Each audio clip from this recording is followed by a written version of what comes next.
Hi అండి. నేను ఇప్పుడు ఒక రెసిపీ చూపిస్తున్నాను. అదేంటో మీకైనా తెలిసేమో చెప్పండి, నాకు అర్థం అవ్వట్లేదు. మా వంటని నీకు చేయడం వచ్చారా అంటే నాకెందుకు రాదు, నేను చాలాసార్లు చేశాను, నాకు వచ్చు అని తెగ తలూపేశాడండి.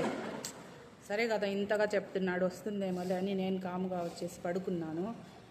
లేచి వెళ్ళి చూసేసరికి అవి ఏమంటారు నాకు అర్థం అవ్వట్లేదు. మీరు చూసి చెప్పండి ఏమంటారు వీటిని ఏమంటారండి? బజ్జీలు అంటండి, ఇవి మిరపకాయ బజ్జీలు అంటాం. ఎట్నో సగం వేసేసరికి వెళ్ళాను, లేకపోతే అన్నీ ఇలాగే ఉండేవి. అవన్నీ అక్కడే ఉండే పీజీలో. పిల్లలు ఎవరు తింటారండి ఇలా ఉంటే? నేను పోయి కొంచెం పిండి కల్పించి చేస్తే కొంచెం ఒక రకంగా బెటర్గా వచ్చాయి. ఇలాగేనంట వాళ్ళ ఊర్లో తినేది. ఏంట్రా అవి అని అడిగితే మా ఊర్లో ఇలాగే ఉంటాయి అంటున్నాడు.